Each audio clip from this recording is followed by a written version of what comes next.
It's the black guy in the corner, but they'd rather see a on the corner.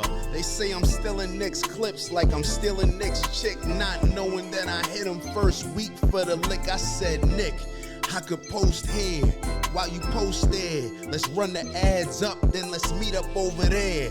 Good evening, everybody. You're watching America First. My name is Nicholas J. Fuentes. We have a great show for you tonight. Very excited to be back here with you tonight on Wednesday. We have a lot to talk about tonight. Lots to get into. Big show. Our featured story, we're going to be talking all about the collapse of the ceasefire in Gaza. And we'll talk a little bit about the regional conflict that's going on in the Middle East. And I was going to talk about this last night, but we had to do a major recap of my interview with Tucker Carlson. But the big news is, and we're picking up on where we left off last week. You remember last week there was a nonstop procession of high-level diplomatic officials visiting Israel. Started with a joint visit. Steve Witkoff and Jared Kushner at the beginning of last week. They visited Israel. They met with Netanyahu. Day after that, J.D. Vance visited Israel, met with Netanyahu, went to the church, the tomb of Jesus Christ. Day after that, Marco Rubio, Secretary of State. Same thing, same story. We covered this, I think, on Friday or Thursday.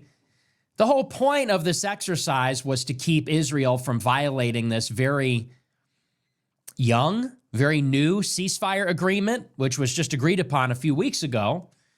They wanted to make sure that Netanyahu would not restart the war, because he certainly wants to. And last week they were successful. The war didn't restart. There was no major Israeli offensive in Gaza, maybe because of these diplomatic visits.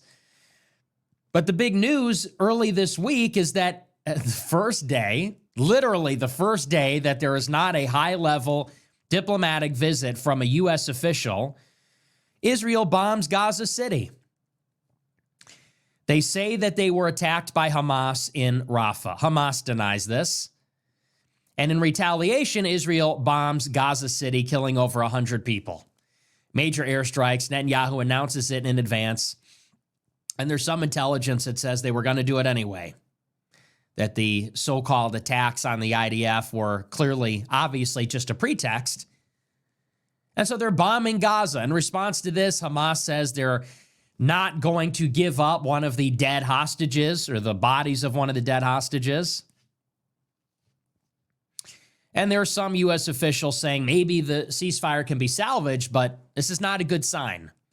So we'll talk all about that. That'll be our featured story. We're also going to talk tonight about a brand new article from Josh Hammer at the Daily Mail. This is his response to my interview with Tucker Carlson. And as we talked about last night, these people are not happy. They are not happy. It is the Jews, Israel, the $7,000 club. None of them are happy that Tucker Carlson interviewed me on Monday. Everybody else loved it. If you look at the comments on the YouTube video, it's all positive. If you look at the like to dislike ratio, it's 99% positive. If you look at the biggest tweets, and by that I mean the most impressions, the most likes, the most retweets, it's all positive. On Instagram Reels, on TikTok, all positive. The interview was virtually unanimous, universally acclaimed. Everybody loved it. But as always, and this is how it is in America now, two Americans will get together and have a conversation about our country. An American audience will love it. But then there's always this other group that says, hang on, time out. Is there somebody you forgot to ask? Me and Tucker, I consent. I want this conversation to happen. The audience, I consent. I want this conversation to happen. I want to watch this. And then you have Mark Levin, Sean McGuire, Josh Hammer, Ben Shapiro, Bill Ackman, Laura Loomer. Is there somebody you forgot to ask? It's terrible. It's horrible.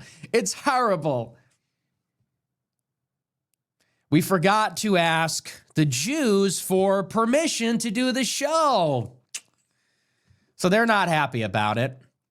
And Josh Hammer is like the chief Israeli spy in the United States. He's one of the chief propagandists working on behalf of Israel. He has an Israeli wife. He has Israeli kids. His latest book is about how the Western civilization is all about Israel. It could not be more obvious. This guy has zero loyalty to the United States of America, zero loyalty to Western civilization. He's not a Christian. And so Josh Hammer, he's the editor at Newsweek. He wrote an article at Daily Mail attacking me and Tucker Carlson, but there's something really disturbing at the very end. He says something which I would construe in this political climate as a threat. He writes this long-winded article about anti-Semitism, Jew hatred. That's the whole article. Seething and bitching and whining about anti-Semitism, which is par for the course. I'll have the usual, please. Thank you. But what is really disturbing about the article is the way that it ends.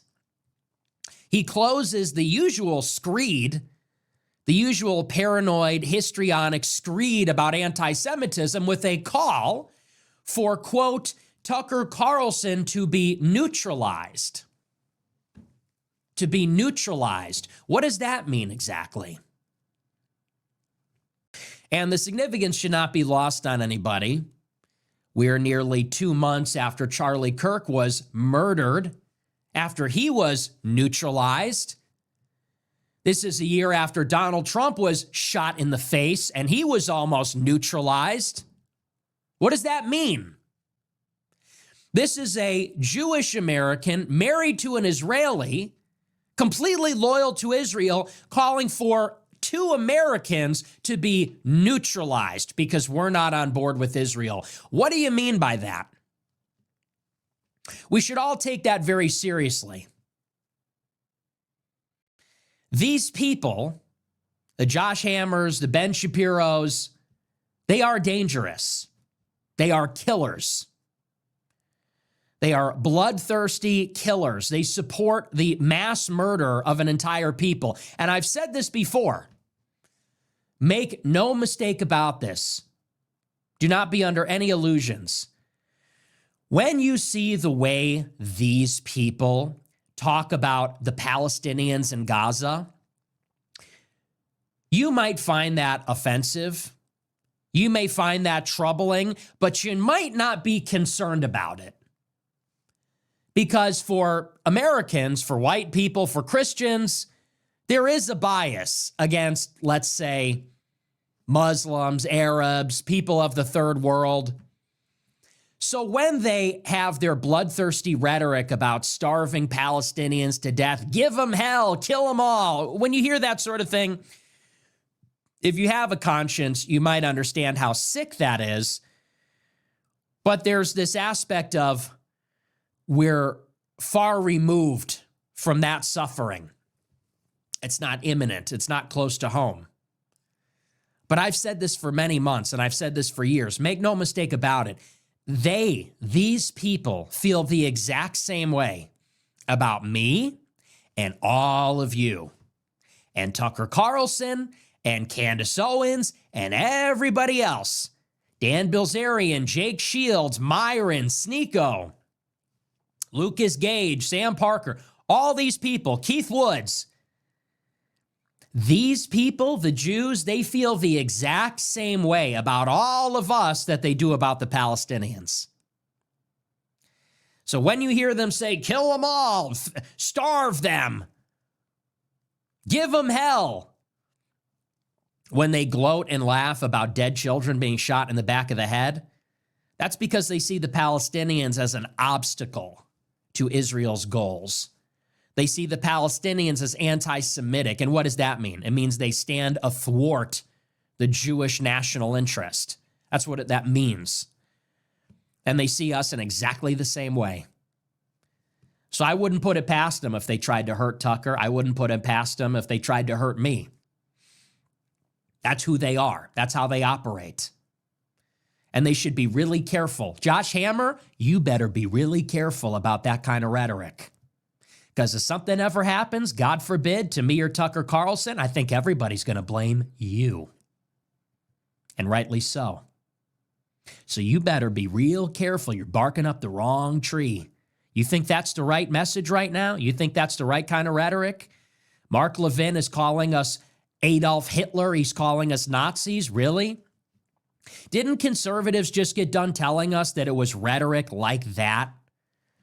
That it was exactly rhetoric like that, which is responsible for inciting the left to try to murder Donald Trump, Charlie Kirk, and a number of others?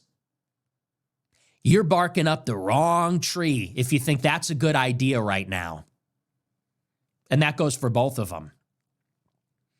And we'll get into it. We'll talk about both of them. And honestly, I could barely contain my disgust. I can barely contain.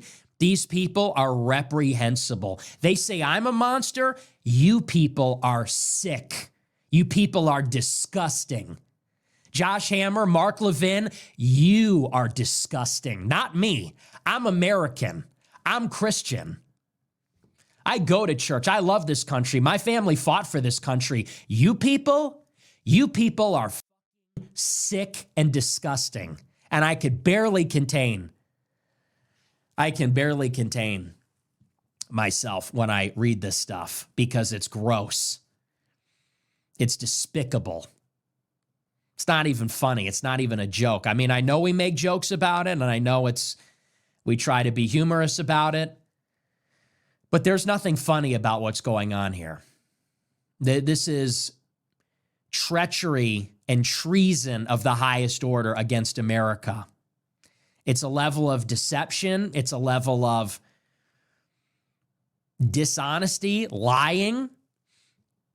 It's incomprehensible to decent Americans, decent people, Christians. It's incomprehensible. We cannot comprehend it. We can't comprehend that level of tactical lying, that level of cunning, convoluted, these tricks that they're pulling on us. You can't even comprehend it, how someone's capable of something like this. They're dual agents. They're fucking spies. It's all a lie, and I'll prove it tonight. I'll show you exactly what I'm talking about, and you'll understand. You'll see we'll be on the same page, but we'll get into all that. It's going to be a good show. Before we get into it, I want to remind you to smash the follow button on Rumble, smash the like button, leave a comment. Let me know what you think about the show. Remember to get your merch. We have our brand new white-ass nigga going hard as fuck shirt at Fuentes.store, because that's what we are. I would say that Tucker is a white-ass nigga going hard as fuck. Honorary Wang half. Tucker Carlson, you are this week's white-ass nigga going hard as fuck. No one can deny. I am one also. But it's got Wang half on the front, me on the back. That's what's up. They're trying to neutralize me. Try it. You'll end up like that last guy, like that fucking nerd. They got blown up. Wang half. Fuentes.store. Get the hats as well. Show your allegiance. This is America first. This is America. So you got to wear the hat. Fuentes.store. Free shipping. We have them in blue, camo, black. Let everybody know. This is like a walking sign. It says, Josh Hammer, we're not taking your shit anymore. This is our country. That's who we are. We're the Romans. You're looking at them, asshole. The Romans, where are they today? You're looking at them, asshole. So get the hats, Fuentes.store. Check out our subscriptions if you love the show and you want to show your support. AmericaFirst.plus. Become an America First Plus subscriber. It's $15 a month. You get access to the whole archive, every show I've ever done. So if you think I'm being inconsistent, you could go back to when I was in high school. We have the show going all the way back to 2015. It's 10 years of content. $100 a month club, you get to be in a group chat with me and ask me stupid questions and hang out, and I might verbally berate you, but, you know, that's just part of the deal. So AmericaFirst.plus, check it out. We're going to dive into the show. And like I said, the reaction to the Tucker Carlson interview has been very polarizing. The group chat is out in full force. I don't know if you've seen it. It'd be hard to miss. But it's Joel Berry, Seth Dillon, Mark Levin, Sean McGuire, Joe Lonsdale. What do they all have in common? They're all very unhappy about the interview. Andrew Klavan.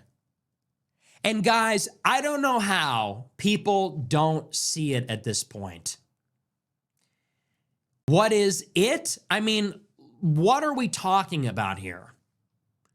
They're organized. Clearly they're organized. All of this is coordinated. All of this is, they're all working together. And what is the basis of it? They're Jewish. Somebody gets up and says, Judeo-Christianity isn't real. Somebody gets up and says, Israel clearly owns our government. We need to decouple. Somebody gets up and says, look, we don't want to hurt anybody. We don't hate anybody, but this is a Christian nation, not a Jewish nation. There is a Jewish nation now. If that's what you'd like, go there. Somebody gets up and says this. I don't think it's controversial. And you see the organized response from the organized Jewish community, which is to say, you're an anti-Semite, you're a Jew hater, you're reprehensible, you're a Nazi, you need to die. This is what they say to us. And each thing is more ridiculous than the last. I saw Andrew Klavan. Andrew Klavan is one of the lower ranked hosts at Daily Wire. I think he gets the least views or engagement out of any of them. So he's the biggest loser at Daily Wire. He's ethnically Jewish, but he converted to Christianity. He works for Ben Shapiro at Daily Wire. And a lot of people might say, well, what more do you want? He converted to Christianity. He's not really Jewish. He's Christian now. He doesn't practice the Jewish religion. He practices the Christian religion.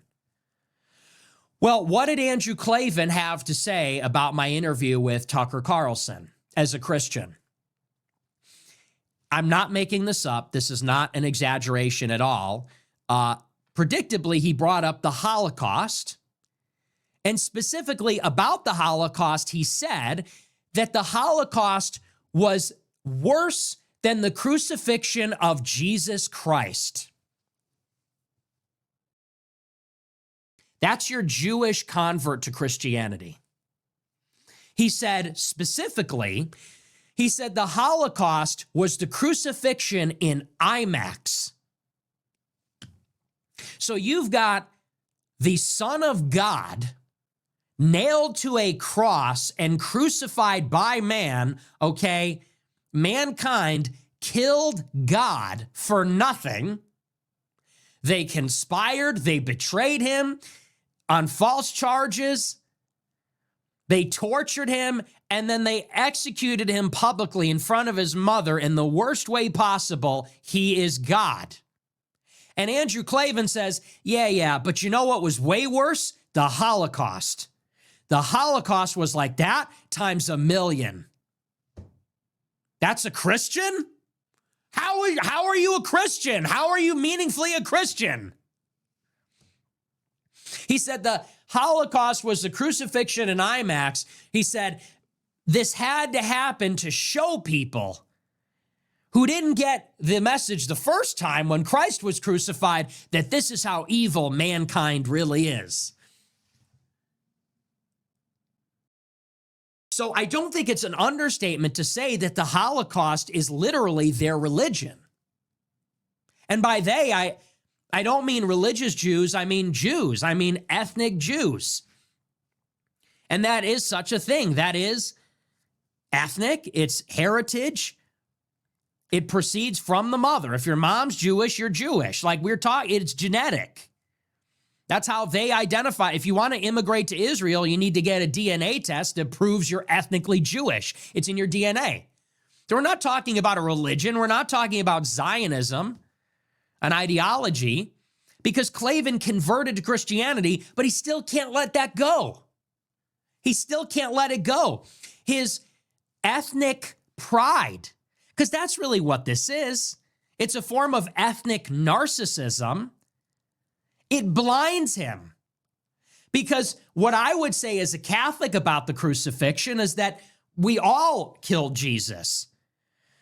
The Jews accused him, the Romans carried it out, and this was a handshake between God's chosen, the Israelites, the Hebrews, and the nations, the Goyim, the nations, all the other tribes of the world. It was a handshake between them both to kill God. And Jesus' blood is on all of our hands in that sense. We're all guilty of that. That's what I would say as a Christian. And this is the ultimate statement, which is that all of our sins put Christ on the cross, and all of the nations literally put Christ on the cross. And the message is that in order to observe Christ's sacrifice, that is why we must truly love everyone like we love ourselves. But for Klavan, his ethnic grievance is bigger. What happened to the Ashkenazim Jews in the 1940s, to him, is worse than killing God. That's ethnic narcissism. That's ethnic pride. That's ethnic supremacy. That is somebody who is a racial idolater, which is the irony. They accuse us of being the white supremacists or the racist race idolaters. There's nobody that's a bigger race idolater than them. He says our genocide was the crucifixion of God in IMAX. What a statement. How could any Christian be okay with that? And in some ways, I understand what he's getting at. And maybe you could say that in a different way, but the way he said it proves what this guy's really about. That was his reaction to Tucker and my, yeah, that's not dramatic. That's not histrionics. Two Americans sat down to have a discussion about the state of America. And among other things, we talked about Israel and Joe Kent and a ton of different subjects. He's comparing it to the Holocaust. That was one reaction. The other reaction comes from Josh Hammer, and this is the one I want to focus on because it's really disturbing. Josh Hammer, I believe, used to be affiliated with Daily Wire. And he's at Newsweek now, and he published a book about Israel and the West. And for those that don't know, Josh Hammer is basically Israel's chief propagandist in the United States. And take a look at a picture of him. He is the ugliest human being you will ever look at. Here on this show, we believe that physiognomy is real. We believe that a person's outward appearance reflects their inner character. He is about one of the ugliest people I've ever seen. He is an ugly, odious, reprehensible person, and he is the chief propagandist for the IDF and Israel's wars in the United States. He has never met an Israeli war that he didn't love. He's never met a genocide or a massacre of Arabs and Muslims that he didn't love. His sole and overriding allegiance is to Israel and the Jewish nation. Always has been. If he's ever said a negative word about Israel, I don't believe it was ever recorded or heard by anybody. And like I said, he got to start with Daily Wire. He's at Newsweek now. He wrote an article in Daily Mail about the conversation between me and Tucker. Now, I want to frame it this way, because here's my perception on the interview with Tucker Carlson. And I said this on Twitter today. Properly understood, all of American politics is like a debate between pro-Israel Jews on the Republican side and these open borders communist Jews on the Democrat side, on the left. That's really our conversation. You've got George Soros and you've got people like Reid Hoffman and Tom Steyer. I don't know if he's Jewish, actually. I think he is. You've got Michael Bloomberg. You've got all the powerful Jewish donors on the Democratic side that are funding the NGOs. They're funding the Open Society Foundation. They're funding the BLM bail funds. You have Mayorkas, who was the head of DHS in the previous administration, from the Hebrew Immigrant Aid Society. On the left, you have these left-wing communist Jews, people like Jonathan Greenblatt at the ADL.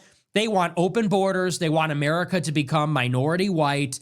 It is their life's mission to have an inquisition against white supremacists and racists and Nazis, and they want the white people to go away in America. And on the right, you have Miriam Adelson, you have Horowitz, you have Joe Lonsdale, you've got Jacob Hellberg. This time around, you had Bill Ackman. You have Larry Ellison. On the right, you have all of the powerful Jewish billionaires. You have the Jewish allies in the media, like Ben Shapiro, like Joel Pollack, like Dennis Prager, like all the others. And of course, their overriding mission is they don't really care what America's demographics are. They'd like them to be less white, but they don't care that much. Really, they want to use America to help Israel. They want America to give Israel endless missiles and fight Israel's wars and go to war against Saddam Hussein and Gaddafi and Assad and the Ayatollah. And this is our American political conversation. Biden gets in 10 million illegal aliens, and we're throwing all the racists in jail and getting them banned on Twitter. Trump gets elected, and we're revoking the visas of anti-Semites, and we're bombing Iran, and we're giving Israel $12 billion in aid. This is the conversation. And it's like this in the media, too. When there's a debate about Israel, it's two Jewish guys. It's Josh Hammer and Dave Smith. When there's a debate about really any issue, you get like a Jewish free market guy, a Jewish socialist. You get like Robert Reich, and then you get like Milton Friedman. What happened on Monday, my interview with Tucker Carlson properly understood. This is what happens when left-wing Jews and right-wing Jews are having this conversation about what America is going to do and what Americans are going to have to pay for and where they're going to have to die.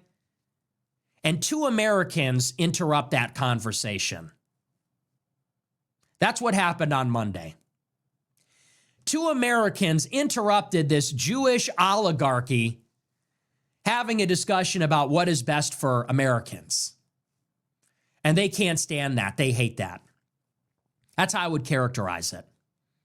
This was the first truly unsanctioned, unapproved conversation. Because you got to understand, every other conversation that happens on Fox News, that happens at Politicon, that happens in the mainstream media, that happens on Twitter, that happens at Turning Point, dare I say it, CPAC. These conversations, all of them are sanctioned by our Jewish oligarchy. Everybody knows that's why you have to kiss the wall.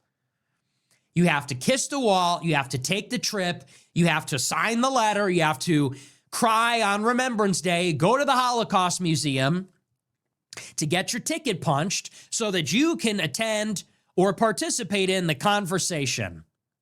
Does everybody support Israel? Yeah? Okay, now we can begin. Does everybody observe the Holocaust religion? Yes? Okay, now we can begin. Wait a second. You don't support Israel? Guards, bailiff, get him out. It's a debate about economics. We don't care. Get him out. You're banned from everything. You're ostracized. You're fired. Your life is over. So what happened on Monday is two Americans got together, a WASP and a working class ethnic. Tucker Carlson, who's in Maine, who his family's been here forever. His dad was a patriot. He's as white as it gets. And a Catholic, Italian, Mexican, Irish from Chicago, working class, who's been here since Ellis Island. Two white guys, two white Christian Americans from very different walks of life, very different folkways in America's demographic story get together, and we both had been canceled by the Israel lobby. Mark Levin, the ADL, the ZOA, all the usual suspects, they hate us both. And they hate us both because we are not drinking the Kool-Aid on war with Iran, or the genocide in Gaza, or AIPAC, or the dual citizens, or the foreign military uniforms. We have both been canceled. He was fired at Fox. I was canceled like a million times over. And we both got together and sat down, something that you were really not allowed to do. Someone in Tucker's position was never supposed to be talking this way about these issues. Someone with that stature was never supposed to talk to someone like me. Me being at one point a young Republican, I was never supposed to challenge the dogma. I was never supposed to survive being censored, lied about, canceled, all these things. And so we are two survivors, two American survivors who got canceled. Both of us, I'm sure they've tried to kill him. They tried to kill me. We got together and sat down and we just had a conversation. And some people said, like Sean McGuire, it was pretty inoffensive.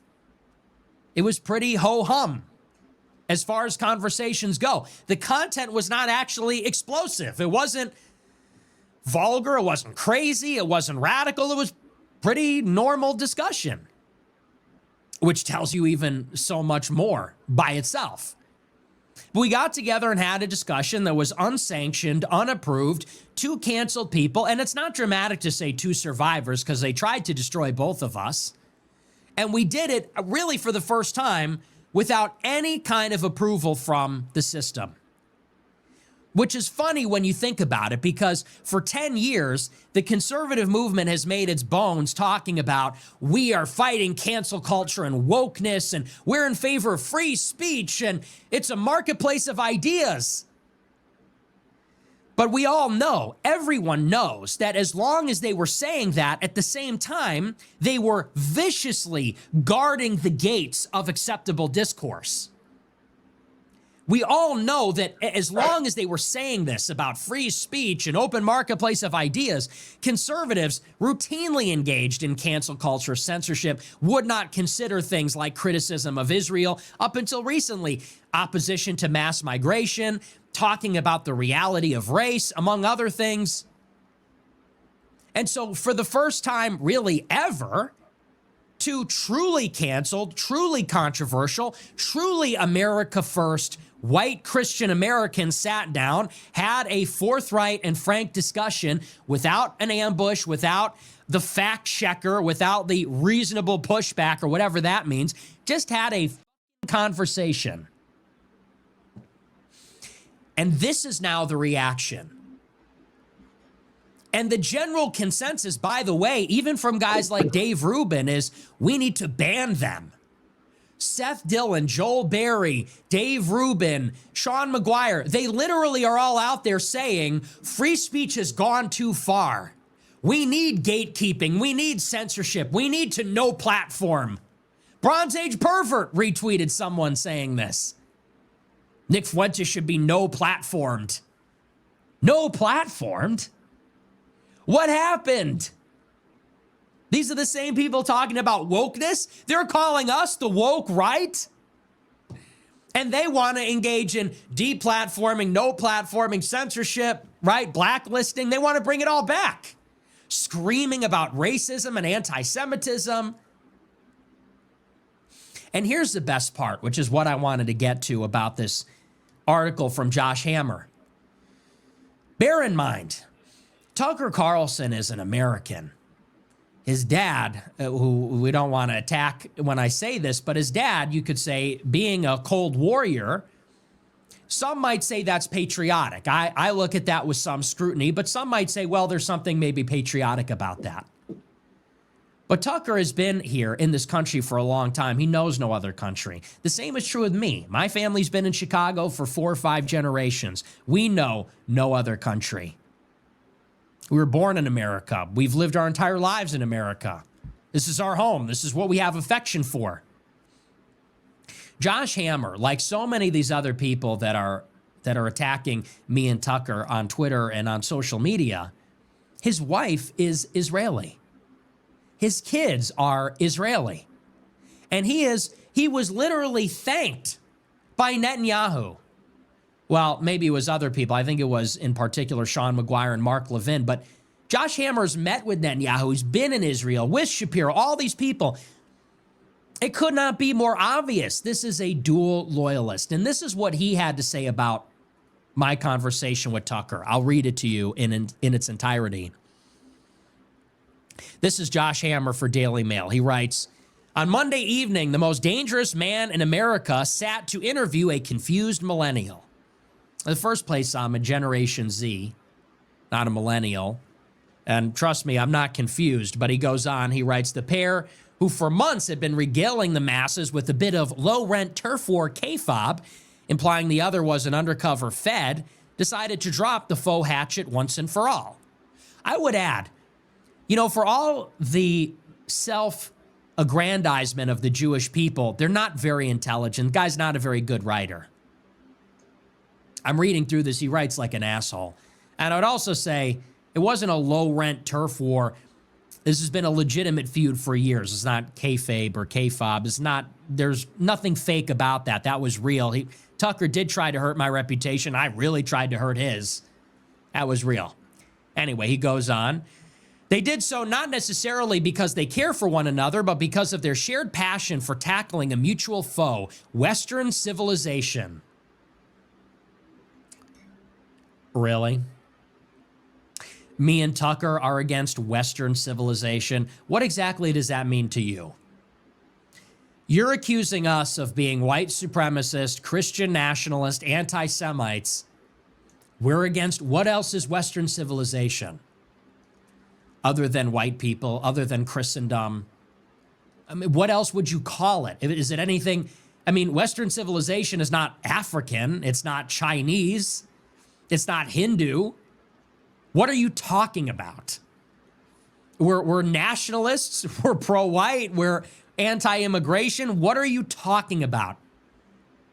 Well, he says, we're tackling Western civilization, which for millennia has claimed the Hebrew Bible as its preeminent moral and legal wellspring.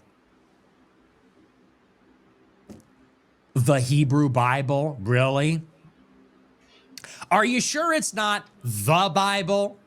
Because there's kind of an important difference. The difference between the Hebrew Bible and the Bible is that the Bible contains the gospel. Are you sure about that? Did Constantine legalize the Hebrew Bible in the 4th century, or was it Christianity? You know, in this sign you will conquer, was that the Star of David or was that the cross? What are you talking about? And by the way, Western civilization actually precedes the coming of Jesus Christ. And it also includes the pagan Greeks, the pagan Romans, the pagan Germanic tribes. What are you talking about? All of Western civilization is built on the Hebrew Bible. That's not true at all.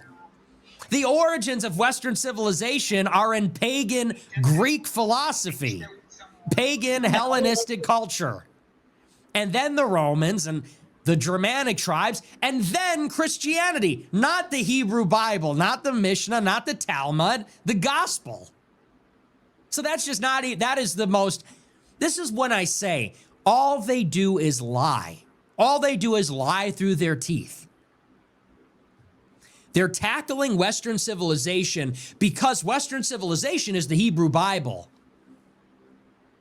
Really? Because last I checked, the Roman Empire destroyed the Jewish temple before they embraced the entire Bible, not the Hebrew Bible. But maybe I'm wrong about that. He goes on. He says, just to be clear, I'm not talking about George Soros and Hassan Piker. This was a chat between the erstwhile king of cable news, Tucker Carlson, and Nick Fuentes, the loquacious Holocaust denier, who has been a leading anti-Semitic provocateur since he first burst onto the political commentary scene a decade ago. He writes, Fuentes perhaps most infamous for a 2019 rant wherein he analogized Jews massacred by the Nazis to the Sesame Street character Cookie Monster, baking cookies in an oven in an attempt to explain why 6 million dead Jews at the hands of the Nazis doesn't make sense. Stay true to his form during the Carlson interview. At various points, Fuentes mused about the evils of organized Jewry, he says in scare quotes. Is that not real? And contended that discredited neoconservatism cannot be divorced from Jewishness. That's news to this Jew, he writes. Is it? The host's response, in turn, was so fawning that it amounted to a laundering of Fuentes' repugnant beliefs, which are what exactly? What are the repugnant beliefs? Fuentes, who has personally called me filth. That's after, by the way, Josh Hammer called me filth on an interview after Charlie Kirk died and said that Jews like me and Mark Levin are not American and do not belong here. Claimed yet again on Carlson's show that American Jews put the interests of Israel over their own country. It's a monstrous, destructive lie. He claimed that Jews hate Europeans because the Romans destroyed the temple in Jerusalem 2 millennia ago. It's simply preposterous. Let's back that up. Hammer says, Nick Fuentes claims that Jews hate Europeans because the Romans destroyed the temple in Jerusalem. Well, here's a tweet from Josh Hammer, November 12, 2019. He writes, Jew hatred is inherent in European DNA. Not a one-off. He writes in February 18th, 2019, Europeans have anti-Semitism in their DNA. There's many more tweets like, there's probably a dozen tweets like this on Josh Hammer's timeline. So he writes in the Daily Mail, it's a monstrous, destructive lie. He claims that Jews hate Europeans because the Romans destroyed the temple. It's simply preposterous. Really? Because here you are multiple times saying Jew hatred is inherent in your DNA. Europeans have anti-Semitism in their DNA. Europe will never change. Jew hatred is inherent in its collective DNA. It's a preposterous lie. You're lying. It's a lie. Really, dude? It's not a lie. You tell on yourself. You said it yourself. And he didn't cover the example. You can go and find, there's a dozen of them. Pictures of Jews like Eric Weinstein, who is close with Peter Thiel, and he was part of the intellectual dork web about a decade ago. Eric Weinstein posted pictures of himself in Italy giving the middle finger to the Arch of Titus. Do you know what the Arch of Titus commemorates? The destruction of the Jewish temple by the Roman Empire. And they do this all the time. You can find dozens of pictures like this. There was an Israeli that was in Italy that posted with his Israeli passport and his middle finger in front of the Arch of Titus saying, we're still here, you're not. And this is what I'm talking about. It's the audacity. They lie. The level of deception, it's literally incomprehensible. For them to say for years, repeatedly, over and over, Europeans have anti-Semitism in their DNA. They hate us in their DNA. They're evil in their DNA. Here we are flipping off the Arch of Titus. Oh, you think that we hate Europeans? A preposterous lie, a monstrous lie. Really? It's right there. Anyone can Google it. I mean, you really cannot comprehend the level of dishonesty. He goes on, but the Jewish people themselves represent the tip of the spear of what the Carlson Fuentes cabal represents. Oh, cabal now? I thought that was an anti-Semitic trope. He writes, Carlson personally saved his most seething hatred for his fellow Christians and those of a Zionist disposition in particular. Specifically, Carlson said the Christian Zionists are dangerous heretics and that he despises them more than anyone else on earth, certainly more than the Sharia law proponents on whose behalf Carlson has taken. He goes on, he says, make no mistake, there is a sprawling information operation afoot that has as its goal the fracturing of the ecumenical Jewish-Christian biblical alliance that long ago built and which can alone sustain Western civilization and the civilization's leading light, the United States. What are you talking about? Ecumenical biblical alliance that built the West? What are you talking about? The Romans destroyed your temple. They expelled you from the land. And then for 1,000 years, you were chased out of one country after another. Chased out of England, chased out of France, chased out of Spain and Portugal, chased out of Italy. What are you talking about? And then when you all wound up in Poland, you were segregated. Segregated and abused. And I'll grant, I don't agree with the pogroms against the Jews. But that's the history. The West was built by the Catholic Church. And then later on, after the Middle Ages, maybe you could argue by Protestant princes and kings. And then later after that by Christian scientists and universities built by Christians and Christian men. When people came to colonize the New World, when America was founded, it was founded as a Christian nation, not some ecumenical Jewish Christian nation. That's just not true. What are you talking about? It's like they have a completely different alien view of history. He goes on, he writes, the operation has as its leading objectives the distancing of evangelical Christians from the Jewish people and the distancing of the United States from Israel. The operatives are cheering on the West's Islamist and globalist enemies, whether they care to admit it or not. Carlson is their leading propagandist, and Fuentes, an opportunistic click chaser, is along for the ride. I would flip those. I mean, I'm opportunistic. I don't have a bank account. I got banned from processing credit card payments. If anyone is the ideological opponent, it's me. I would just say that.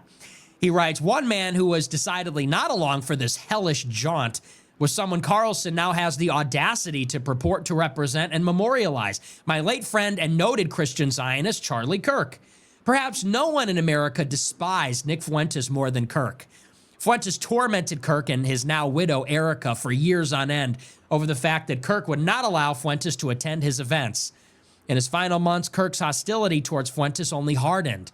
He was horrified to see this raging bigot gain traction in right-of-center circles, something he privately confided in me and others. As our Salem Podcast Network colleague Dinesh D'Souza revealed yesterday, Kirk was livid at D'Souza for recently deigning to debate Fuentes. Kirk called him vermin. None of this was news to me. Kirk himself encouraged me to express to D'Souza my own frustrations. I neglected to do so for the very simple reason that D'Souza so thoroughly and effectively skewered Fuentes in their debate. Well, you might be the only one that believes that because 99% of people said I won. He writes, but I have no doubt that Kirk is now rolling in his grave after Carlson's latest stunning act of anti-Western subjugation and personal betrayal. Carlson, Fuentes, Candace, Owens, and their entire disreputable ilk are incapable of acknowledging that an American might simply support the Jewish people because he sees in the Jews the origins of monotheism and thus all Western morality. They refuse to concede that an American might support close-knit U.S.-Israel relations not due to moral or financial blackmail, but due to an earnest assessment that the alliance furthers American interests. They can't bring themselves to admit such basic points because to do so would undermine the assertion that has become most foundational to their worldview. The Jews are responsible for all of America's ills, and America must abandon them. And in order for this to happen, it is not that these statistically insignificant Jews must come to loathe themselves, but that those statistically very significant Christians must come to loathe the Jews. Oy vey, they want to get us to hate the Jews. They're trying to get everyone to hate the Jews again. It's the Holocaust all over again. He writes, if this looks like a war on MAGA and the modern American right, that's because that's exactly what it is. Carlson and his clan have declared their jihad not on the woke forces of civilizational arson on the addle-brained left, but on the forces of civilizational sanity on the MAGA right. They hope to burn down MAGA and build a neo-pagan, anti-Western, anti-biblical movement in its stead. And here's the best part, he writes, the fox is now comfortably ensconced in the henhouse, and unless the fox is neutralized, the victim could be the entire extant GOP coalition itself. So what did he mean when he said that we must be neutralized? The fox is in the henhouse and the fox must be neutralized. What does that mean exactly? I think we need a clarification. Is Josh Hammer calling for Tucker Carlson and Nick Fuentes to be killed? Is that what he means when he says that the fox needs to be neutralized? What else could he mean by that? After Donald Trump got shot in the ear, after Charlie Kirk got shot in the neck, what else could we actually interpret that to mean other than Josh Hammer is calling for Tucker Carlson and Nick Fuentes to be murdered? We have to be neutralized in order to save the right from decoupling from Israel?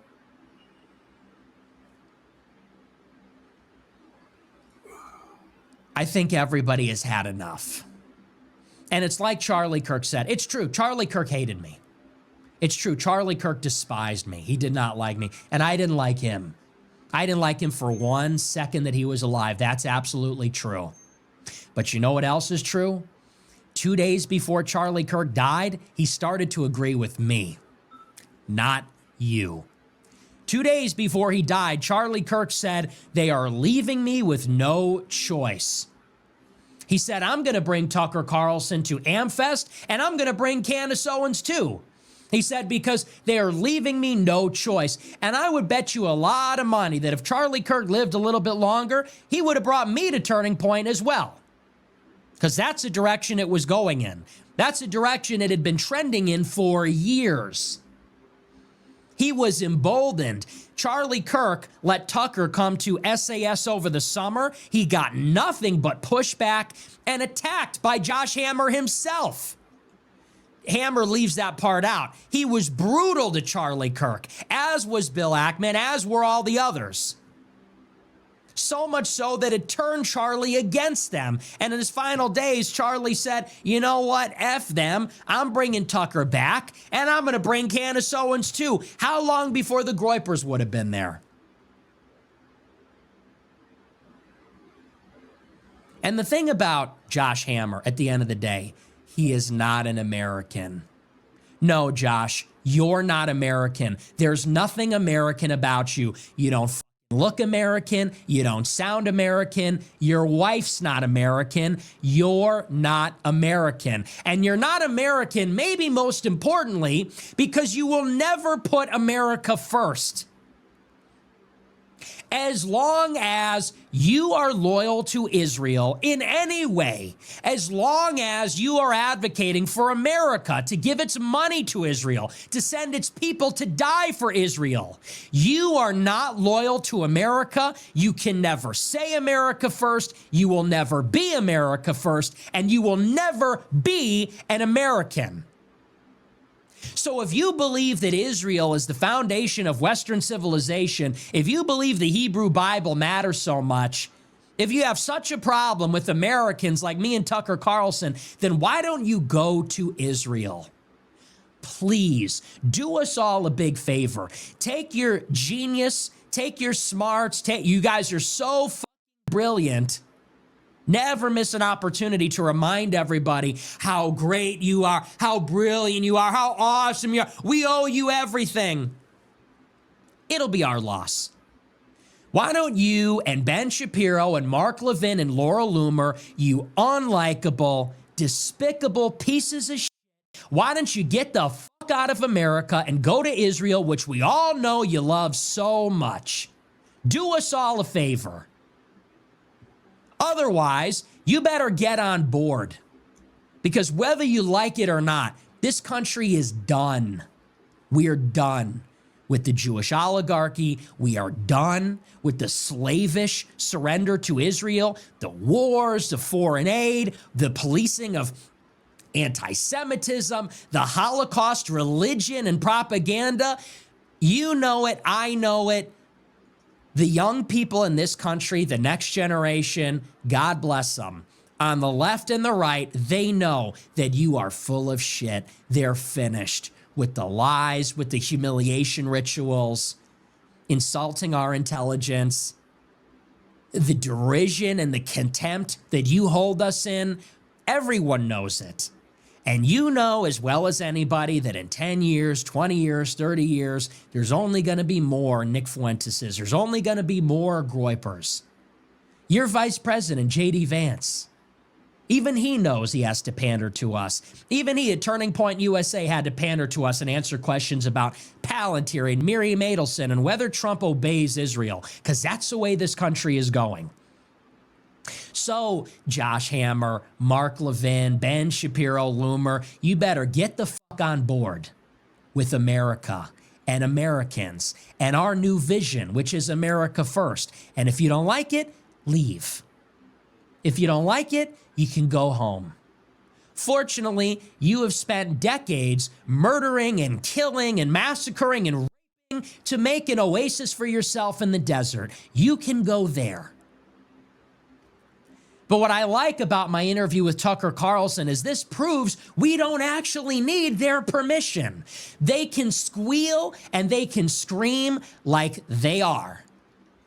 Hammer and Clavin, all of these, they are despicable.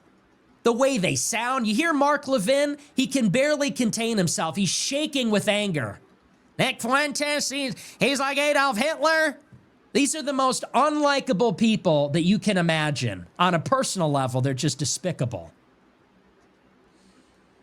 And what Tucker demonstrated on Monday is that you don't need to listen to these people. Tune them out, turn them off. Take the volume dial and turn it all the way down. We're not listening anymore. We don't care. Your book about Western civilization and Israel, we don't care. We're not reading it. You're bitching, you're whining, you're squealing about anti-Semitism. Nobody's listening anymore. Nobody cares. Nobody's watching. We've tuned you out. We know what you are. You don't care about us. You don't care about this country. You don't respect this place. You don't respect our ancestors, and you don't even worship our God. So why would we listen to you for one more second? We don't need your permission to have these conversations. We don't need your permission to talk to each other. We don't need your permission to put America first. And they're worried because they know that when people hear this message, they're going to like it. That's why they're squealing.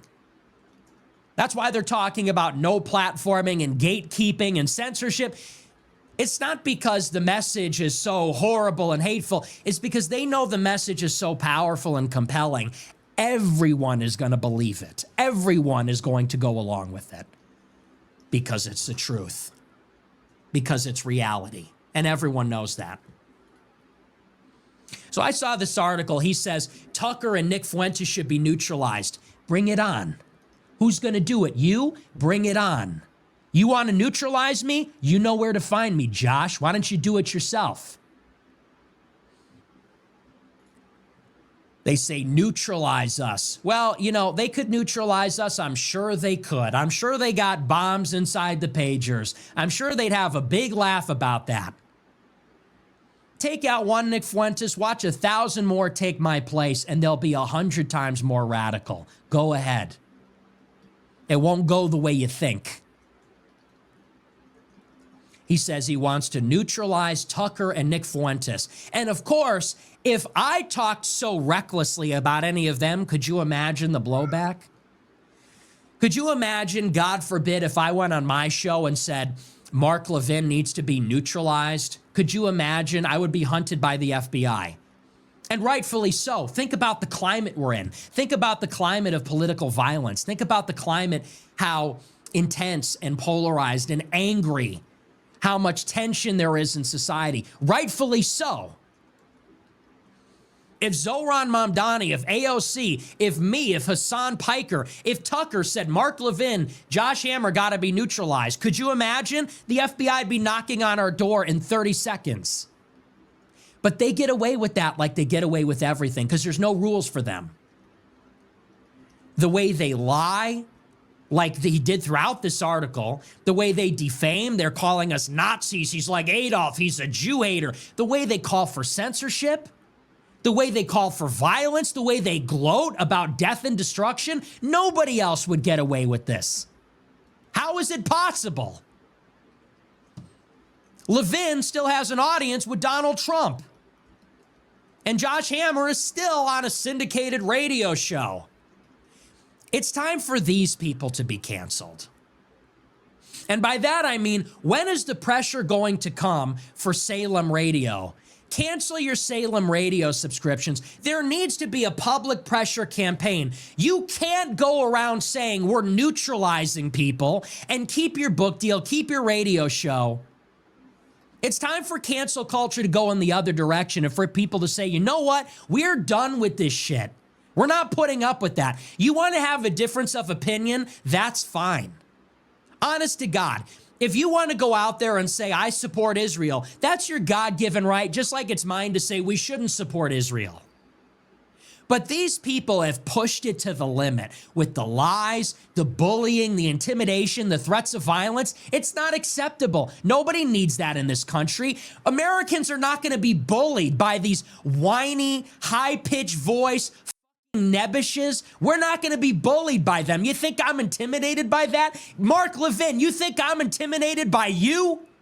I'm Italian. We're not intimidated by you. I'm American. We're not intimidated by that. He gets on his show. He gets on the microphone. Big tough guy behind the microphone. You're an old man. We are done being bullied. We don't give a fuck anymore. That's what we all have. Whatever the differences, whatever different backgrounds we come from, whether it's Tucker Carlson, Kanye West, Donald Trump, Charlie Kirk, Candace Owens, Alex Jones, Nick Fuentes, we're just done being bullied. You will not bully us anymore. Do we look afraid? Do we look intimidated? We will not be bullied anymore by these people. It's enough, and nobody has the balls to just say it that way. It is enough out of you. We are all sick of it. And I've seen nothing but that on my timeline for the past 48 hours. All of them. So bold. So audacious. That's the only language they speak. Clavin, Hammer, Levin, Joe Lonsdale, Sean McGuire, Loomer, Shapiro. I mean, every single one of them. Josh Hammer. That's the only language they know, is to get on their show, beat their chest. He's a Nazi. He's a Jew hater. I can't believe this is happening. Well, believe it. You don't run this anymore. You are not in control anymore. It's over. It's been over. It's just a matter of time for things to see themselves through. So you can bitch and moan. Your reign is over, and you know that. So anyway, that's the Josh Hammer situation. I can't tell you how infuriating that is, because fundamentally, it's just so maliciously dishonest. It is everything they say is a lie. Did you watch the interview? Because in the interview, nothing objectionable was said. I said, look, you can't divorce Israel from Jewishness. Isn't that obvious? Is it controversial to say Israel is Jewish? It is. In the same interview, I said, we don't hate anybody. We don't want to hurt anybody. We don't want to kill anybody. We want to put America first. And with no compunction, the way they lie. Oh, you're a hater. You love Hitler. Western civilization is all about the Hebrew Bible. And you got to be taken out. And you're with the Muslims. We're with the Muslims. Get the fuck out of here. It's the malevolent, malicious lying, the backstabbing, dual loyalty, the way they have this agenda, which they think is secret, it so isn't.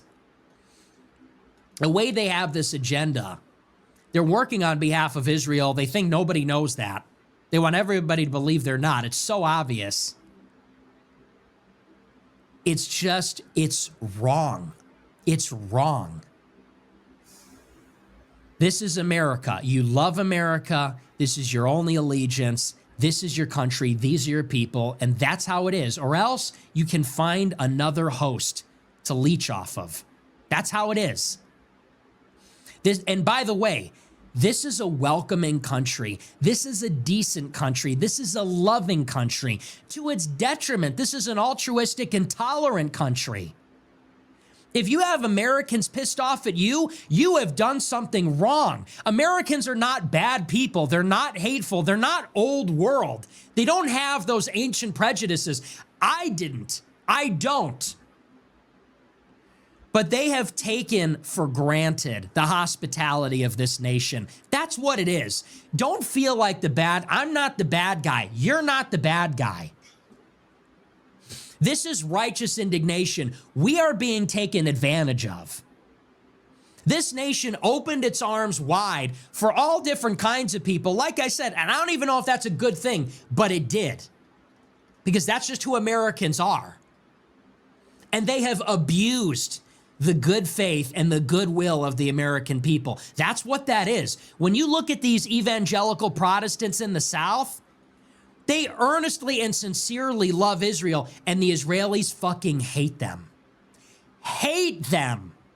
These evangelicals, they go to church and they weep and they cry and they tithe. And they earnestly support Israel. And when they go on pilgrimages to Israel, they get spit on. They get attacked. You look at opinion polls, the Israelis hate them. They look at them with contempt and disdain. That's wrong. That's being taken advantage of. That's abuse. That's not right. You wouldn't, and no American would deign to go into any other country. We wouldn't go into China and say, well, we're in charge here and you better care about our shit and we run everything and you all have to accommodate us. You wouldn't even think of that.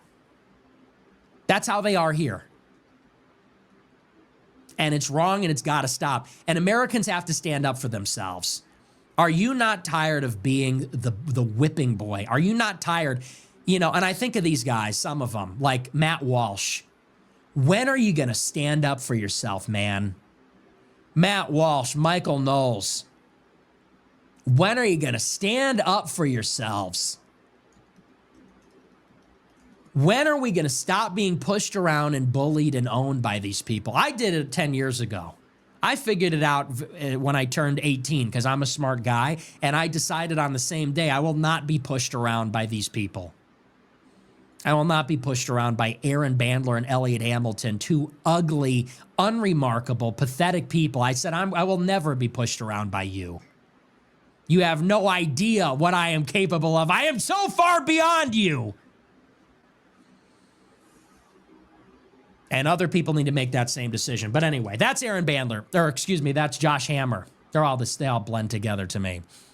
We're going to move on. We're going to get into our story about the Gaza ceasefire. And I don't know that we'll have too much time to spend on this because I just went way above and beyond on that story. Just was really into that. I was really into that one. It was good, but it was good, I thought. It's true.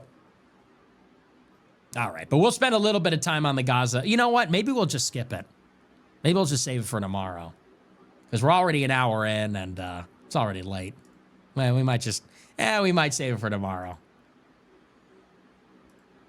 Yeah, I think I'm going to do that. I'll have to change the title real quick. Yeah, because we do have to spend a little bit of time on the Gaza ceasefire. It's going to take some time to work through it. So I guess we'll just save it for tomorrow and we'll do the super chats. Because, I want to do it. I want to give it justice. Also, I did Alex Jones this morning. So you already got a little taste.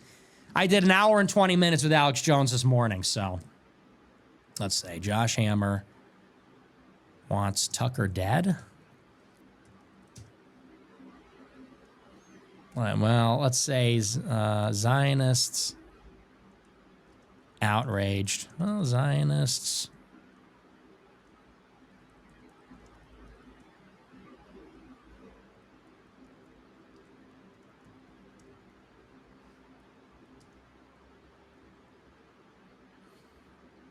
What should the title be of the show? I should have wrote something up beforehand. Well, we'll take a look at the super chats in 1 second. I just got to think of a good title.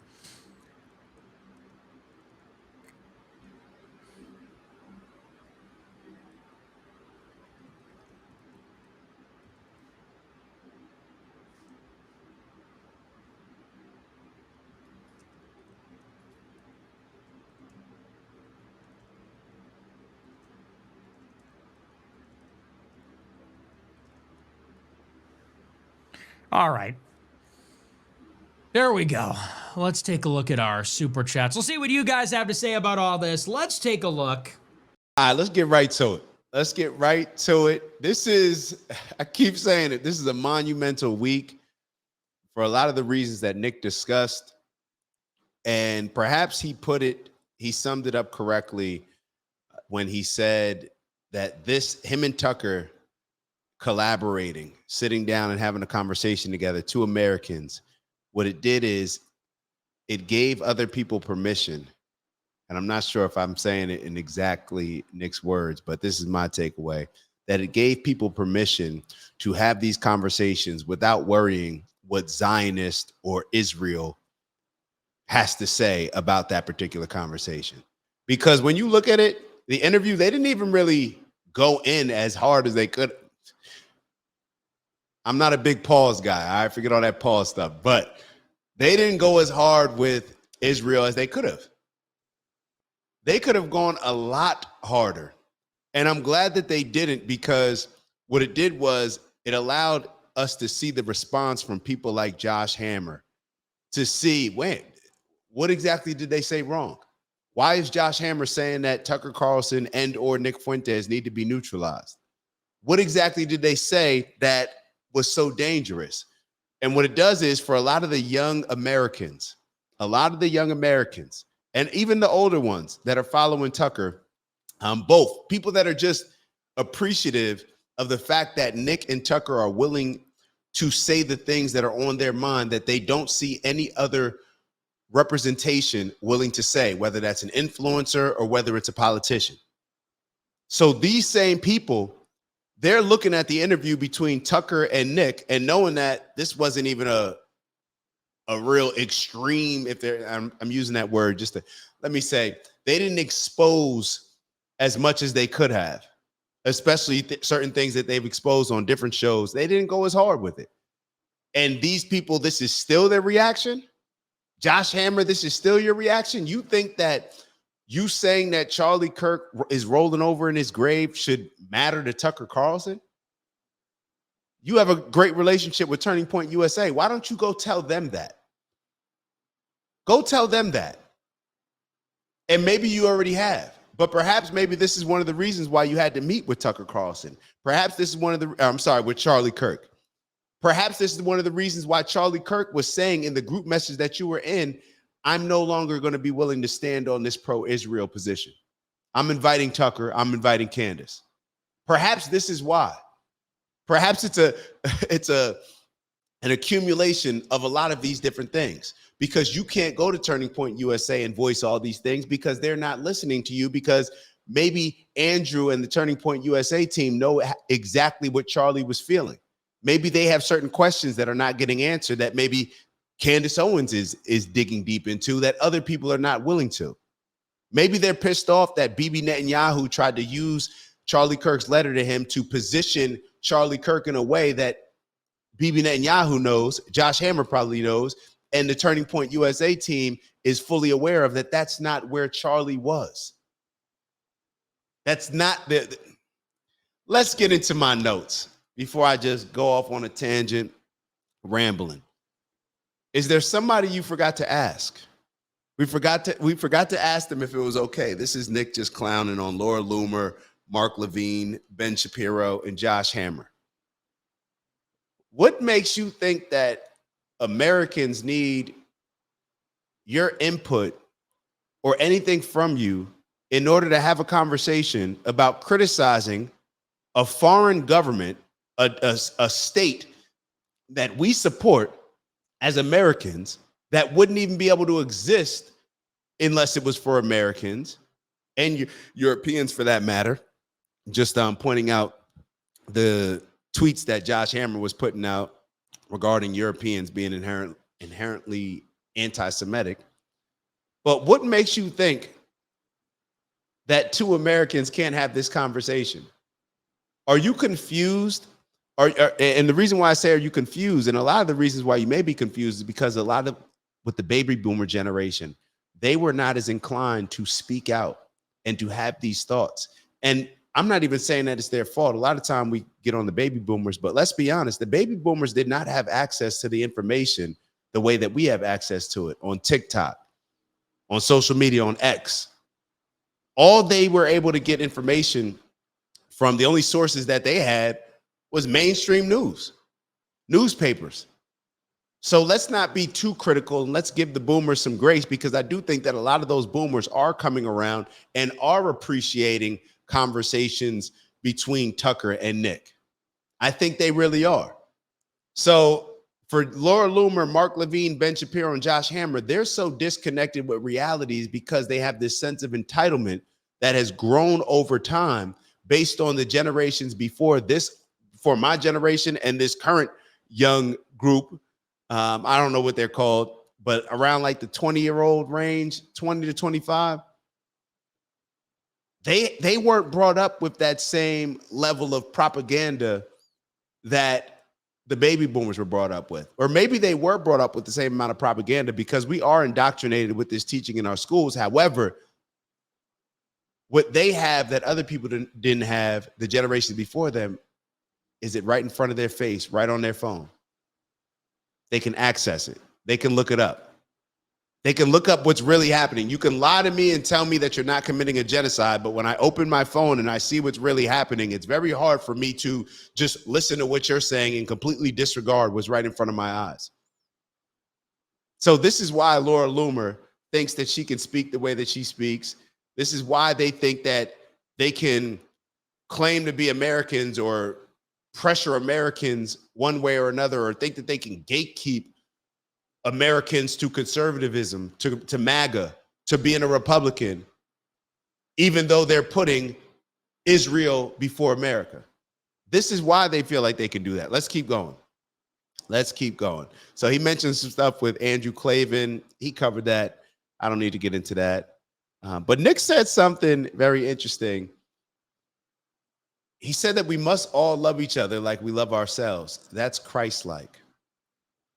I don't know when that's going to be relevant. Well, it's always relevant, but I don't know when it's going to come up in a conversation when I'm doing one of these reviews or maybe on the live show.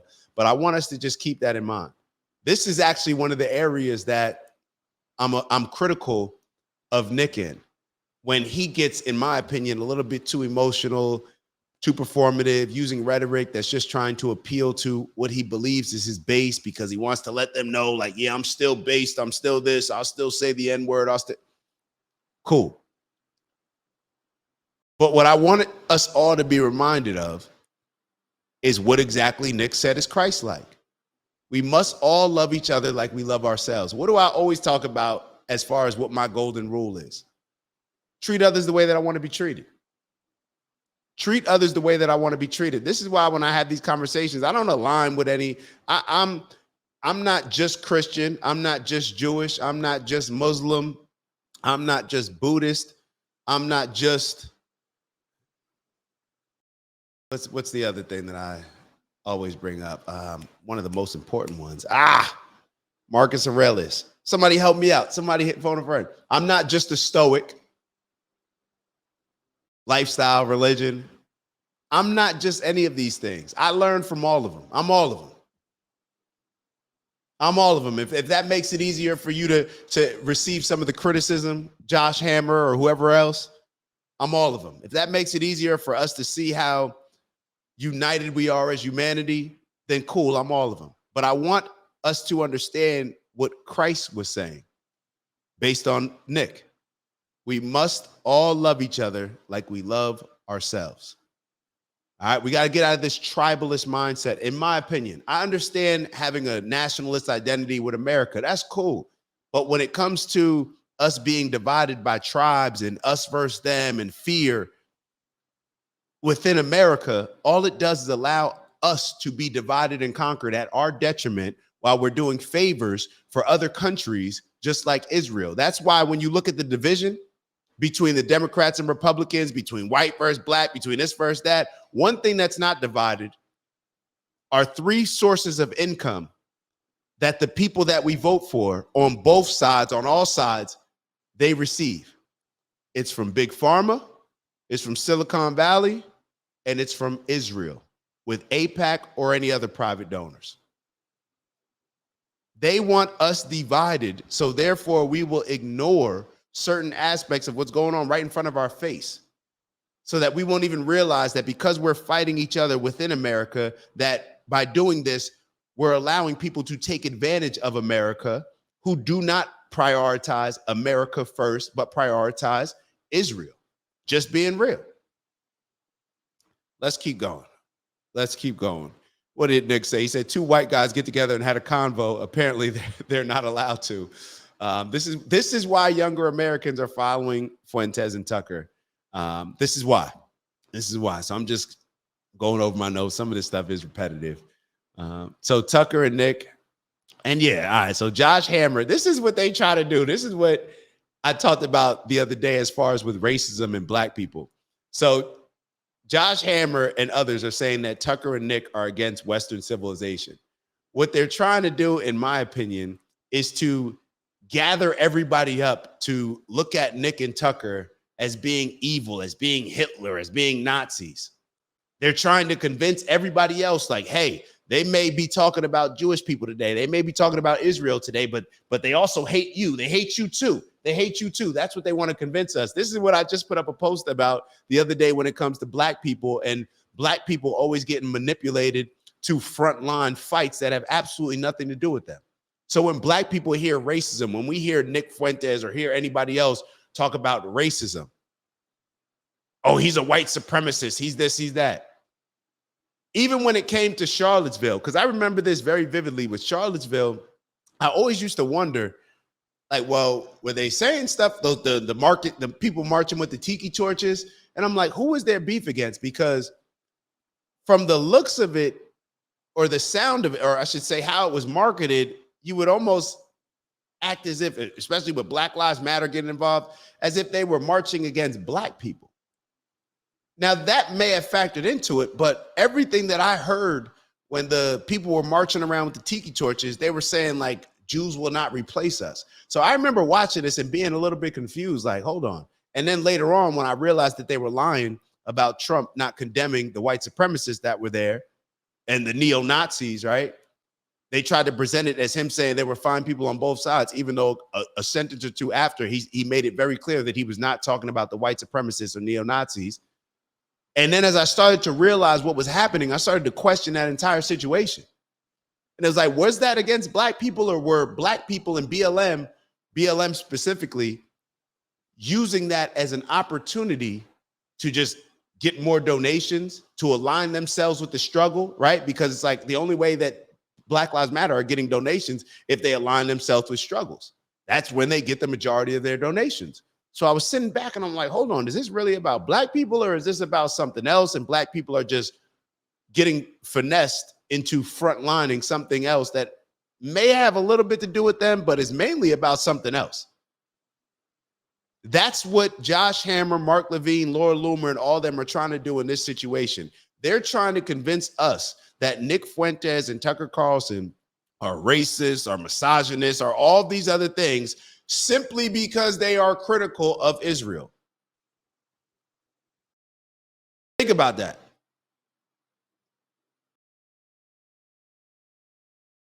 Simply because they're critical of Israel. Simply because they're calling out anybody who's not prioritizing American values and doing for America first before they do for another country that we actually give a whole lot of support to. And if it wasn't for us, they wouldn't be comfortable in that region. They wouldn't exist as they currently exist in that region. It just is what it is. We talked about it on the live show today. It's like when you got Achilles, the greatest warrior in the world, in your army, you let him hang a little bit more when you're walking around as King Agamemnon, right? It's a little different when Achilles isn't there. Now,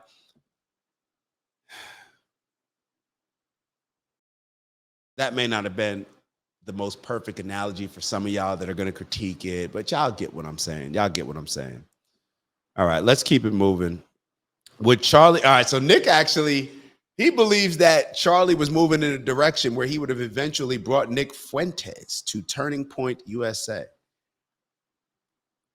Yesterday and the day before, I said that there's no way that Charlie Kirk would have sat down and debated or had a conversation with Nick Fuentes unless he was forced to, either by, that's just was his people, his followers, like the young kids, maybe them forcing in a situation because Nick is just getting so popular, or if Charlie's donors said, hey, at this point, you got to sit down and talk to him. It was Charlie Kirk walking into a situation where he's handcuffed. Charlie Kirk has to answer the donors. Every single time Charlie Kirk answers a question, he has to think about, well, what are my donors going to feel or think about this? Like, that puts you at a severe disadvantage. I don't think that Charlie Kirk would have ever had a debate with Nick Fuentes unless he was forced to.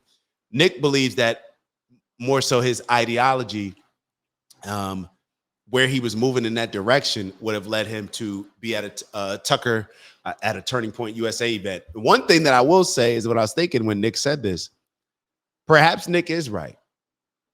Perhaps Charlie Kirk would have seen how Nick Fuentes sits down with people who he's had spats with, who may have been seen as his enemies at certain times, like a Tucker Carlson, had spats with a Dave Smith. Even in the conversation with Candace Owens, who I believe that Candace was, she was a little pissed off. She was more antagonizing, not as friendly as Nick went into it. I do believe that. Nick still handled himself in a way the same way he handles himself in any other interview. He actually let Tucker Carlson, to be honest, off the hook in that interview, just to be totally honest. That's how I was looking at it. And penalty. I'm not allowed to say, just to be totally honest. My coach told me to stop saying that, because then it implies that you're not being, y'all get what I'm saying. If I'm being real, no, you can't say that either, because then, all right. So now I lost my train of thought. Now, see what I get for playing around. But we were talking about Nick and would he have eventually been allowed to come to a Turning Point USA event.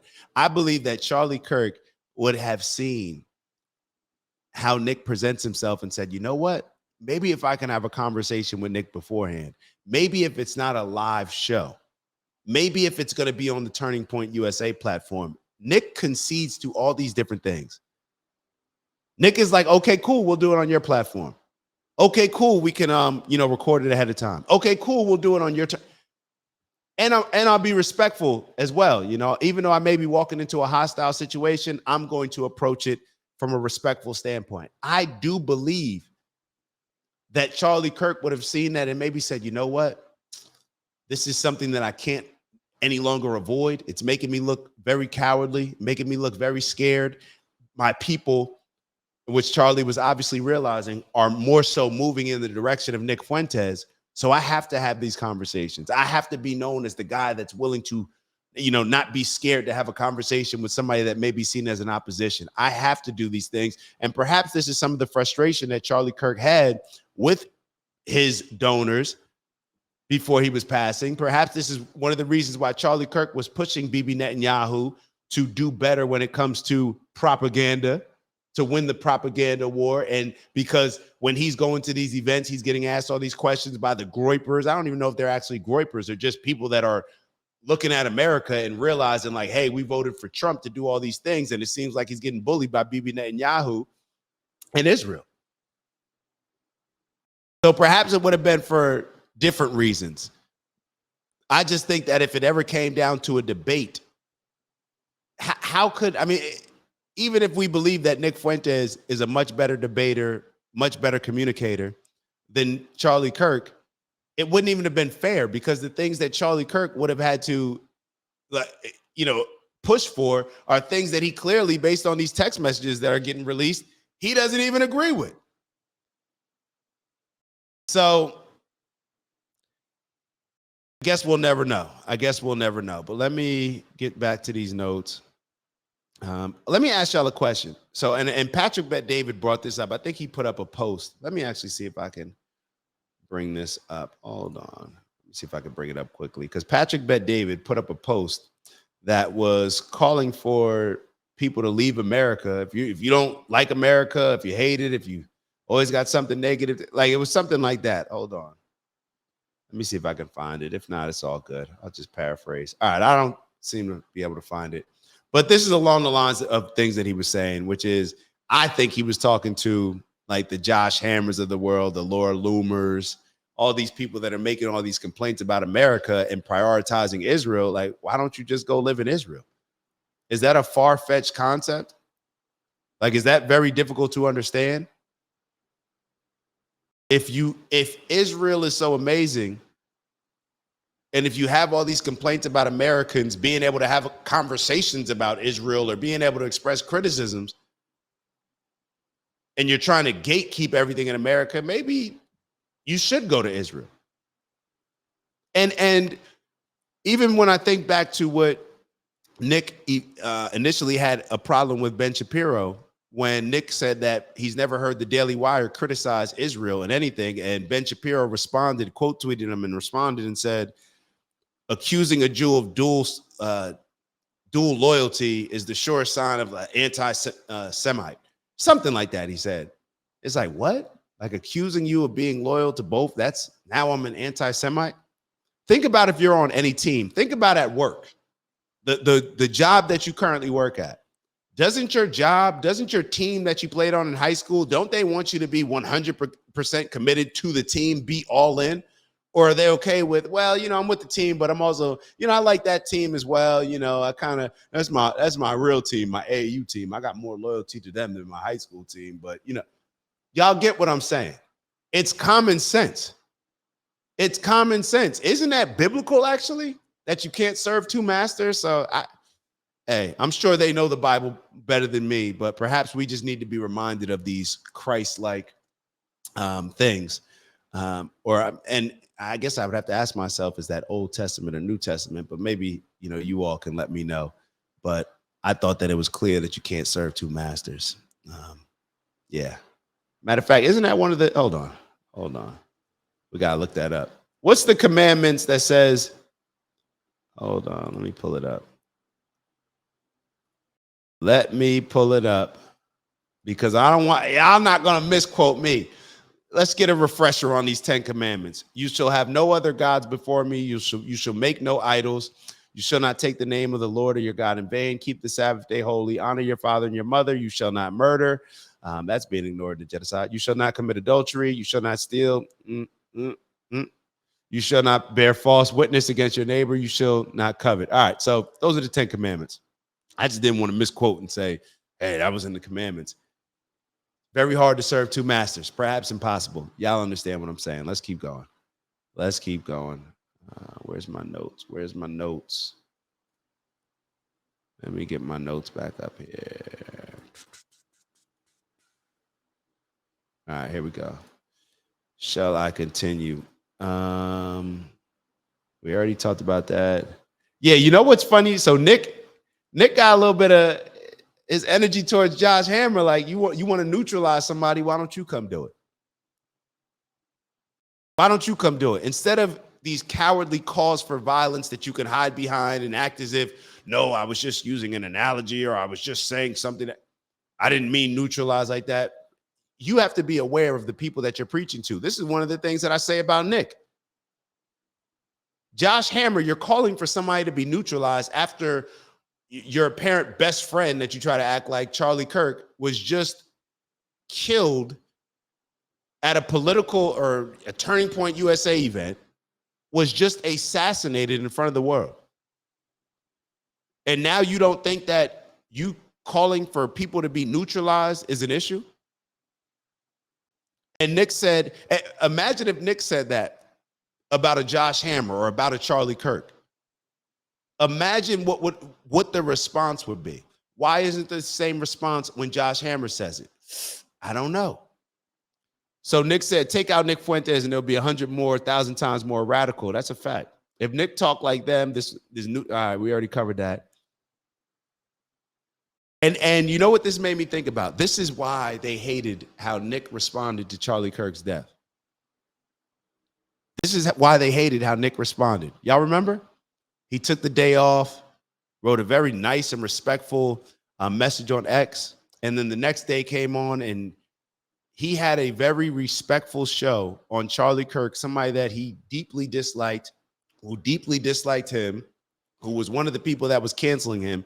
He responded it to in a way which was very respectful, which even had, I think that was when Dave Smith reached out to Nick or retweeted what he said. And this is when the whole Officer Tatum back and forth with, calling Nick and Dave Smith. I forget what he called them. He called them devils or something like that. I forget exactly what it was, but it was a respectful response to Charlie Kirk's passing, and they hated it. They wanted him to be disrespectful so they can use it as an example to say, look at Nick Fuentes. He's Hitler. He's a Nazi. This is what they wanted. He did not give them that. This is why they really hate when Nick Fuentes sits down with a lot of these people like a Tucker Carlson, who's probably the number one conservative or on the conservative Republican side, however you want to classify it. But on the conservative side, he's probably the number one. He may be the number one, period. Matter of fact, he's the number one voice, period, when it comes to online influencer. And the reason why they are scared when a guy like Nick sits down with him, because what people are realizing as they're watching them have a conversation is that Nick is not everything that y'all tried to tell me he was. Wait, y'all told me he was this. Y'all told me he was this. It seems like he's making a lot of sense to me. It seems like he's being respectful. He's not cutting off, whoever he's going on the show with. Even if he gets cut off, he's making his points. It's not what y'all tried to present to me that it was. And that's what they're scared of, because now they look like liars. Now the rest of the world is seeing how much of hypocrites they are, how they contradict themselves. This is what they are scared of. And I think what sums up everything is that when Nick said they've taken for granted the hospitality of this nation, I really do believe that. They've taken for granted the hospitality of this nation. And perhaps this is going to have us on some type of collision course with Israel. I said it the other day, like, who's really our enemy or quote unquote enemy or opposition or biggest threat, I should say. And I heard Glenn Greenwald and Patrick Bet-David talking about it on their show, where they were talking about, Trump seems like he actually likes the Qataris a bit more than Israel. Like, he wants to establish those relationships in the region, but what's handcuffing him is the relationship that he has with Israel, or whatever you want to classify it, a relationship. Let me just leave it there. That's what they believe is happening. They believe that Donald Trump is trying to establish other relationships in that region. So, has Israel taken for granted the hospitality of this nation? Have they gained a sense of entitlement? Do they think that Americans that have to be loyal to any and everything that Israel does? Do they think that Christians have to be completely aligned with and complicit of anything that Israel does in that region? I don't know. I guess they'd have to tell us. But one thing that I do want to know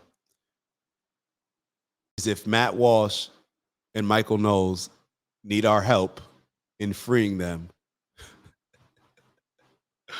from being at the Daily Wire. I just looked at Matt Walsh's X real quick, and the reason why I was like, did he even respond to anything about the interview between Tucker and Nick Fuentes? This is the biggest thing out there, and I don't know, I may have missed it.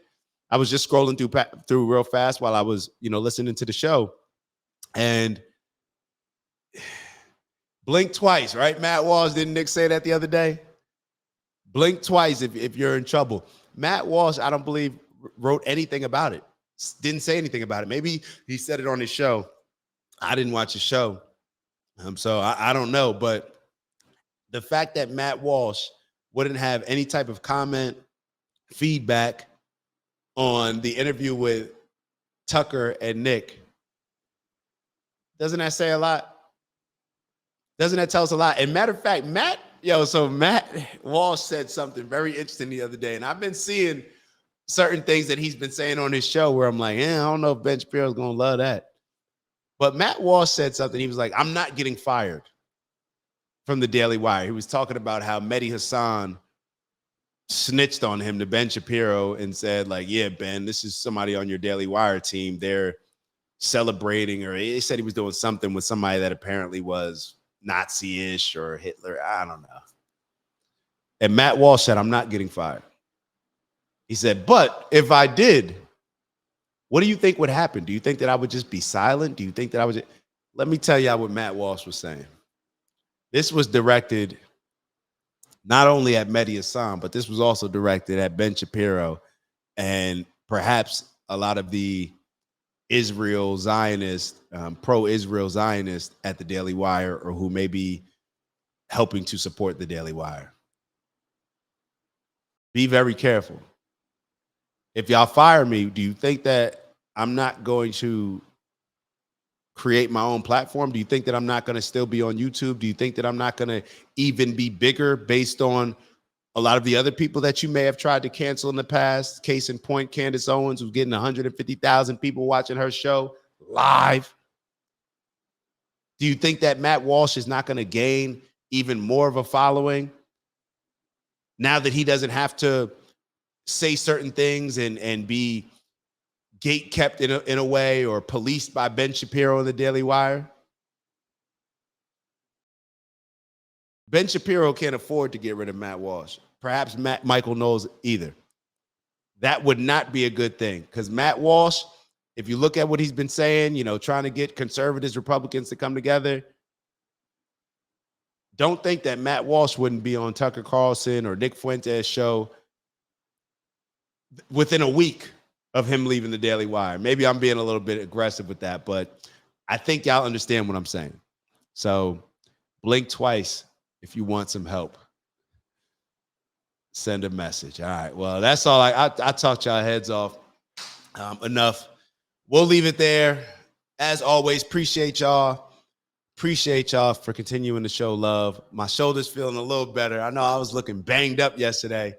I'm feeling a little bit better today, so we'll keep it pushing. Like, subscribe. Please like and subscribe. It's definitely helping. It's definitely helping. That's a way that you can help support. And for those that want to go the extra mile, leave a comment. Leave a comment. Let me know. Give me some feedback. Or just leave a comment saying what's up and where you're from. But as I always tell y'all, I have my own biases. I try to be as objective as possible, but those biases, you know, they come out in all of us. So if I have any blind spots that are created by these biases, or just maybe my lack of knowledge in an area or lack of experience, please let me know. Let me know. I'm always I'm always looking to process different perspectives, new information to formulate a better opinion or perspective on life. So I'll see you on the next one. It's the black guy in the corner, but they'd rather see a nigga on the corner. They say I'm stealing Nick's clips like I'm stealing Nick's chick, not knowing that I hit him first week for the lick. I said, Nick, I could post here while you post there. Let's run the ads up, then let's meet up over there. Let's figure out a split that's honorable and fair. Tell me where you trying to take it. Bro, I'll meet you there. 1600 Penn, Wash, DC. Swear I saw the vision riding through the DMV. I envision prayers, but I could do VP. Hillbilly, Elegy, fuck, I look like JD. Shout out my cheat code, Dave and Karen raised me. And my big bro, a nuclear family. And they don't like that. Strong fathers in the crib, BLM for that. LBJ society created all that. Victimhood mentality, I can't embrace that. And everything they taught in school, assume it's all cap. Everything I said I'd be, I am that. Everything I said I'd be, I am that. Everything I said I'd be, I am that. Ain't no introduction, just some fun facts. In case you were wondering, I am that. I know you heard me hit it 3 times for Dr. Umar. Shout out to Umar, man. We ain't kicking nobody when they down. And shout out to everybody that continues to show love, support, appreciating the message that I'm giving y'all, along with the bro Nick's message. We gonna keep pushing, man. And shout out to the haters too, cause y'all in the comments heavy too.